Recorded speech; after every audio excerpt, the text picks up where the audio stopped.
গত বছর ডিসেম্বরে মোহনগঞ্জ এক্সপ্রেস ট্রেনে আগুন দেয় দুর্বৃত্তরা। এ ঘটনায় মারা যায় 4 জন। এরপর ট্রেনগুলোতে শুরু হয় সিসিটিভি বসানোর কাজ। মোহনগঞ্জ এক্সপ্রেস সহ 4টি ট্রেনে সম্পন্ন হয়েছিল সেই কাজ। আমরা এখন দেখতে চাই সিসিটিভিগুলোর কী অবস্থা। অগ্নিকাণ্ডের শিকার সেই মোহনগঞ্জ এক্সপ্রেসে উঠে দেখা যায় মাত্র 5 মাস আগে সিসিটিভি বসানোর কাজ সম্পন্ন হলেও 13 বগির ট্রেনটিতে সিসিটিভি ক্যামেরা আছে মাত্র 3টিতে। কিছুদিন পরেই সেটার আর কোনো সিসিটিভি এখন আর আমরা দেখতে পাচ্ছি না। দেখলাম যে একটা বগিতেও এরকম ভাবে কোনো সিসিটিভি দেখতে পাচ্ছি না। যে 2-1টি কোচে টিকে আছে সিসি ক্যামেরা তার সবই অচল। ট্রেনটির মনিটরিং রুমে গিয়ে দেখা যায় লন্ডভন্ড সবকিছু। সিসিটিভির সংযোগ কেবল, মনিটরিং স্ক্রিন বিকল হয়ে পড়ে আছে। ফলে আগের মতোই নিরাপত্তাহীনতার কথা জানাচ্ছেন যাত্রীরা।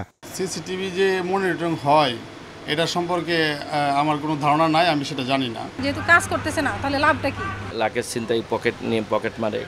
তারা যখন জানবে যে সিসি ক্যামেরা সচল আছে তখন তারা আর এই কাজটা করবে না। নগদের কাছে সব গ্রাহকই প্রিয়, তাই তো সারা দেশে ক্যাশ আউট চার্জ সবচেয়ে কম।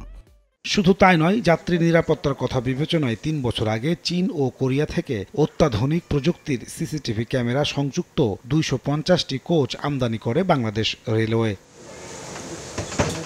নতুন এসব কোচ দিয়ে বিভিন্ন রুটে চালানো হচ্ছে ট্রেন, অথচ এখনো সিসিটিভি ক্যামেরা চালু করতে পারেনি তারা। পোর্ট থেকে যখন মার্শালিং এরিয়া ঢুকে তখন গাড়িগুলো আমি নিয়ে আসছিলাম, তখন থেকে সিসি ক্যামেরাগুলো দেখেছি। এটা আসলে অ্যাক্টিভ না ইনঅ্যাক্টিভ সেটা আমরা আসলে বলতে পারি না। সিসিটিভি কোচের সাথে ফিক্সড করাইল, তো আমাদের রুমে কোনো রুমে মনিটর নাই। যোগাযোগ বিশেষজ্ঞরা বলছেন রেলের নিজস্ব আইটি বিভাগ না থাকায় চালু করতে পারছে না বিশেষ এই সেবা।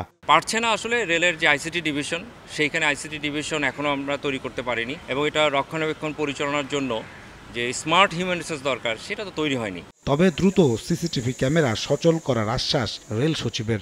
যেটা ইনবিল্ট আমরা যেগুলো নিয়ে এসেছি আমরা চায়না এবং কোরিয়া থেকে 250-300 মতন কোচ, তো সেগুলো যাতে ঠিকমতো ফাংশনাল হয় আমাদের একটা আদেশে দেওয়া আছে যে এটা একটা সেন্ট্রালি যাতে মনিটরিং করা যায়।